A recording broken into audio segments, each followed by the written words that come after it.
Hello everyone, welcome to my channel Vijaya's life. आज की कहानी है मेरी एक कंजूस आदमी के ऊपर जिनका नाम है दानचंद। नाम ही केवल दानचंद है, लेकिन ये निपट कंजूस इंसान है। आज हम इनकी कहानी सुनेंगे। आई होप आप सबको पसंद आए। दानचंद तो मानो मस्ती मस्ती में रख दिया था घर वालों ने नाम, लेकिन स्वभाव से बंदा निपट कंजूस, एक भी धेला किसी को दान में ना दे। एक दिन उसकी बीवी ने बोला, दानचंद, पूरी जिंदगी हो गई तुमने किसी को दान नहीं दिया, अब जाने का समय है। कम से कम अब तो कुछ दान करो, कुछ तो पुण्य साथ लेकर जाओ। उसने बोला, दान दान नहीं होता मुझसे, मेरा स्वभाव नहीं है दान देने का, मैं क्या करूं। पत्नी बोली, चलो कोई नहीं, गंगा ही नहा आओ, कम से कम कुछ तो पाप धुलेंगे। अब घर से 12 किलोमीटर दूर गंगा जी। पैदल पैदल गया गंगा जी, क्योंकि ऑटो से जाता तो ऑटो वाला पैसे मांगता, तो पैदल ही निकल लिए दानचंद जी। गंगा जी पहुंचा। अब सोचा घाट पर जाऊंगा तो वहाँ पंडा मिलेगा, वो पैसे मांगेगा और वो मैंने देने नहीं है। तो वो गया मुद्दा घाट कि वहाँ तो कोई नहीं मिलेगा और कोई झंझट ही नहीं। अब ये सब भगवान ऊपर से देख रहे थे। वो भी सोचे कि अरे कितना कंजूस आदमी है। भगवान को मस्ती सूझी। अब जैसे ही दानचंद डुबकी मारने अंदर घुसा, भगवान पंडा का रूप लेकर सामने प्रकट हो गए। और जैसे ही दानचंद बाहर निकला, भगवान बोले, जजमान की जय हो। तो उसने बोला, तुम कौन हो। भगवान ने बोला, मैं पंडा हूँ, संतोषी ब्राह्मण हूँ। वैसे तो यहाँ कभी कभी आता हूँ, आप जैसे दानी भी यहाँ कभी कभी आते हैं और साल भर का खाना दे जाते हैं। उसने हैरानी से बोला, साल भर का हम तो नहीं दे सकते। चलो कोई बात नहीं, 1 महीने का ही दे दो। बोला, हम तो 1 दिन का भी ना दे। तो भगवान ने बोला, चलो कुछ तो दो, हम पंडा हैं, कुछ तो देना पड़ेगा। उसने बोला, चलो 1 ढेला देता हूँ। भगवान बोले कि चलो 1 ढेला ही दो। बोला, वो भी अभी नहीं है, उधार ले लो। अब भगवान मन में सोचने लगे, कैसा आदमी है, 1 ढेला दे रहा है और वो भी उधार।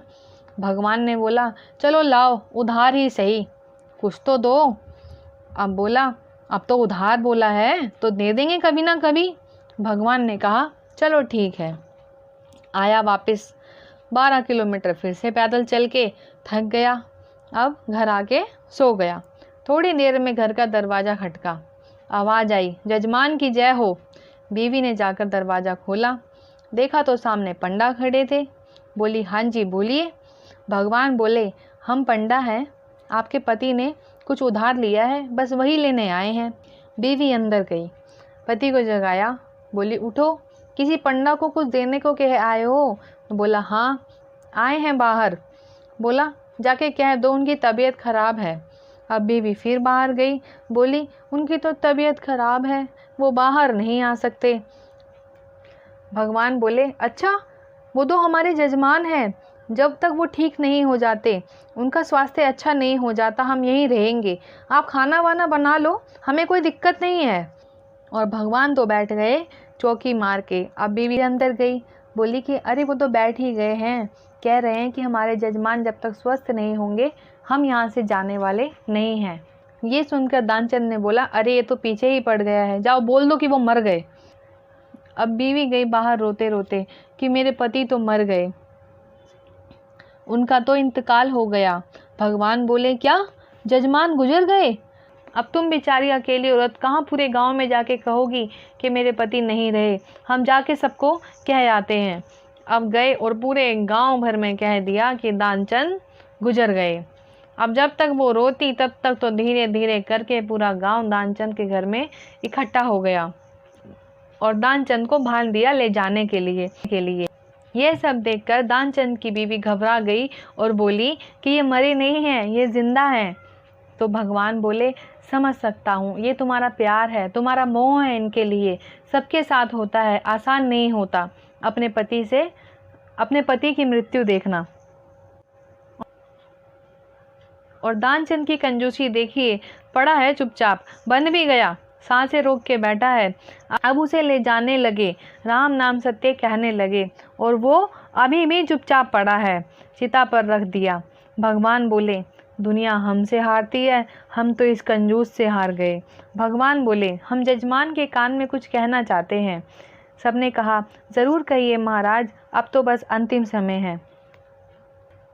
भगवान ने उसके कान में बोला, आया हूँ बैकुंठ से, अब तो आंखें खोल।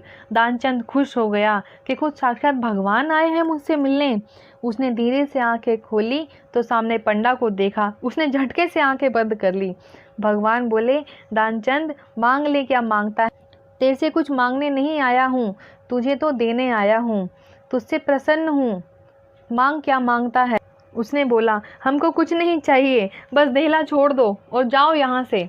अब दानचंद के बेटे को पता चला कि पिताजी जल बसे। उसने दर्जी को बुलाकर 2 गुना कफन सिलवा लिया और सोचा कि पिताजी ने सारी जिंदगी अपनी कंजूसी की वजह से ना ठीक से खाया ना ठीक से पहना, अब कम से कम अंतिम समय में तो उन्हें ठीक से कुछ उड़ा दूं। अब कान में पड़ते ही बेटे की ऐसी बात, बाबूजी ने खोली धीरे से आंख और बेटे से बोला, सही नहीं है तेरी मर्जी, क्यों करता है फिजूल खर्ची? इस कफन के आधे कपड़े से मेरी लाश को ढकना, आधा संभाल के रखना बेटा, कपड़ा है, रखे रखे खराब नहीं होगा, जब तू मरेगा तेरे काम आएगा। हे भगवान, ऐसी कंजूसी! तो दोस्तों, ये थी कहानी एक महाकंजूस आदमी की। आई होप आप सबको पसंद आई होगी। So please like and subscribe my channel.